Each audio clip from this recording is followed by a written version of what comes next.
Falconry is a sport that has been around for a very long time. Its origins aren't fully known, but it's widely believed to have begun in ancient Asia as a royal sport. From there it moved to Mongolia, where they utilized the sport to train eagles to hunt wolves and foxes. Even today, this is a huge part of their nomadic culture.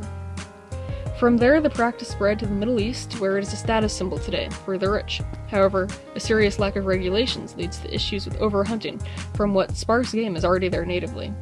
Many of the birds in Dubai and other places there are imported from breeders in the United States. A lot of people think that falconry came from medieval Europe, since it's often portrayed that way in films and books, but it was definitely introduced from the Far East. Falconry in Europe today is much less regulated than it is in the United States. Each year, there is a worldwide annual falconry event where people come from places like these to share ideas and practices that help further the falconry world.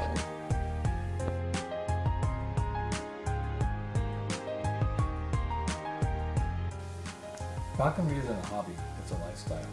It's an activity for people that are dedicated and committed to endless hours towards an animal and its husbandry. If you want to learn to be a falconer, you have to be ready for early mornings, late nights, hours on the road. It isn't a sport you can have off days.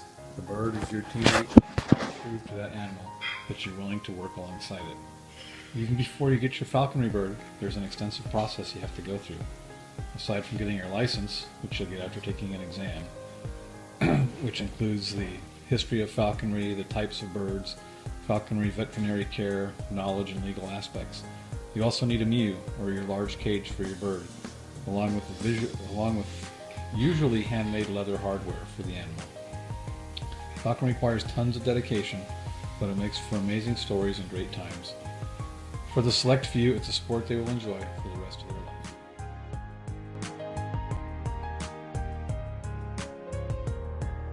While falconry by definition is hunting alongside birds of prey, there's way more to the sport than that. Aside from the birds working with you, there is a real sense of community involved. Much like in team sports, people rely on each other to learn about what's working and what's not. Just like in any other activity, communication is key, and there are countless groups where people new and knowledgeable can talk about their recent experiences.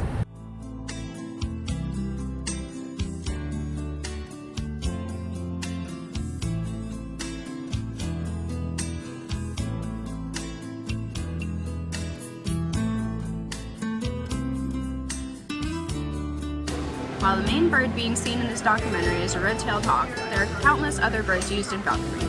Each species and subspecies has its own strengths and weaknesses. Bird of prey have two divisions, hawks and falcons. Hawks are larger, with strong wide feet used to catch rats and rabbits. Falcons are slender and very fast. They often catch smaller birds and ducks. Falcons are generally more tedious to care for, but they make for great birds as well. The American kestrel is a common first bird for a lot of falconers.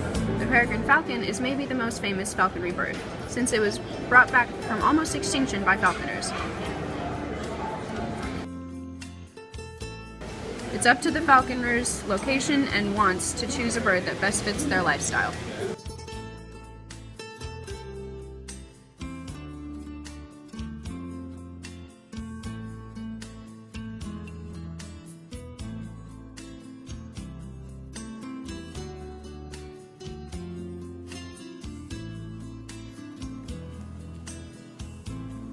How much time falconry takes up for me really depends on the time of the year. During hunting season, which falls from July 1st to the third Sunday in March, I could be out in the field with my bird from 3 p.m. to 7 p.m. This isn't including the time it takes for me to prepare my supplies and bird, nor does it include the time it takes for me to put away my bird or drive to and from the area. Generally, red-tailed hawks can eat and hunt anything from snakes and ducks and beetles, but we pursue cottontail rabbits since they are abundant and the hawk has to work hard for a catch.